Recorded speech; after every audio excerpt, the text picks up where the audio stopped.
Hello everybody, this is Gareth Cahoon Speaks back here with another video. I'd like you to hit the subscribe bar, give me a thumbs up if you like the video, or hit the notification bell to be notified when I post my next post.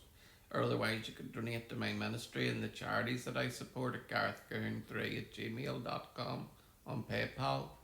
Prime Minister Netanyahu endorses Republican plan to phase out US military aid to Israel. I could laugh at them saying it's the Republican plan whenever it was Bibi came up with it in the first place. Republican lawmakers are advancing legislation that would phase out the 3.8 billion in annual US military aid to Israel and replace it with expanded defense trade and strategic cooperation, a proposal that has won the endorsement of Prime Minister Bibi Netanyahu, according to the Washington Post report published on Wednesday. The legislation proposed by Republican Representatives Marlin Stutzman of Indiana and Abe Hamadeh of Arizona would establish a framework for transitioning away from direct military assistance after the current 10-year Memorandum of Understanding negotiated during the Obama administration expires in 2028. Supporters argue that the shift would reflect Israel's growing economic and military strength while preserving close strategic ties between Washington and Jerusalem. The proposal comes amid mounting calls among some Democrats to cut military aid to Israel entirely once the current agreement expires. It also arrives as support for Israel has declined in both major US political parties, particularly among young voters. A recent Pew Research Center survey found that 60% of Americans hold an unfavourable view of the Jewish state. Among Republicans under 50, the figure stands at 57%.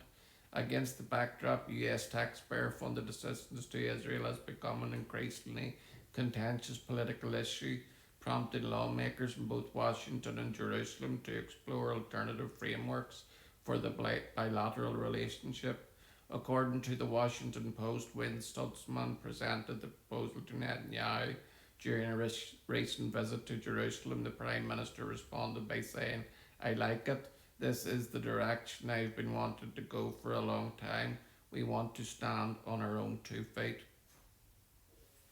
In a subsequent in a subsequent comment on the subject, Netanyahu added that the time has now arrived for us to move from aid recipient to partner.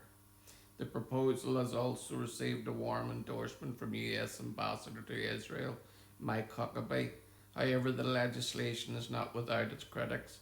While much of the attention is focused on the aid component, components have raised concern about Section 224, known as the US Israel Defense Technology Cooperations Initiative. The provision would require the Secretary of Defense to designate an executive agent responsible for synchronizing cooperative efforts between the United States and Israel, including bilateral defense technology research, development, testing, evaluation, integration, and industrial cooperation. US Representative Thomas Massie, a Republican who has frequently criticized the US Israel alliance, has emerged as one of the proposal's most vocal opponents. In a post on X last week, he wrote that if the provision in the NDAA to integrate, synchronize the US and Israel military, Section 224, makes it out of the committee, I'll offer an amendment to strip it from the bill on the floor. We are a sovereign country. He was joined by Representative Ro Khanna, a Democrat representing California's 17th district, who has advocated for reducing US support for Israel and has called for ending American funding of the Iron Dome program. Shortly after Massey's post, Khanna wrote on X, "And I will be offering an amendment in the committee itself to strip Section 224 out of at Republican Thomas Massie. Trump can't kill the Massey-Khanna partnership, no matter how much he posts on Truth Social." Despite opposition from lawmakers on both sides of the aisle, congressional observers say the legislation has a long has a strong chance of advancing through Congress and reaching President Trump's desk before the midterm elections in November. This is a good decision for Israel to make because Israel has the best military tech in the world and it doesn't need no United States or any other nation to back it up.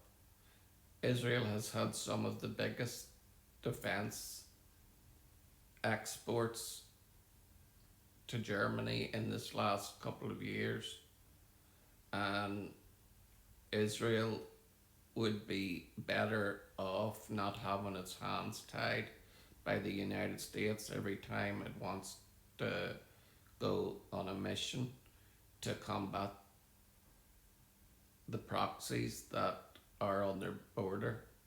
So this is a good thing for Israel. But the only thing is, the more America stops supporting Israel, the more God has a reason not to bless America. America has been great because it has stood by the Jewish state, and when they fail to do this, God will fail to bless them. For he says it in his word in Genesis 12:3, I will bless those who bless you, Israel, and I will curse them who curses you, Israel. And in Psalm 122 verse 6, it says to pray for the peace of Jerusalem, for they will prosper who love thee. Shalom, Maranatha, and Hallelujah.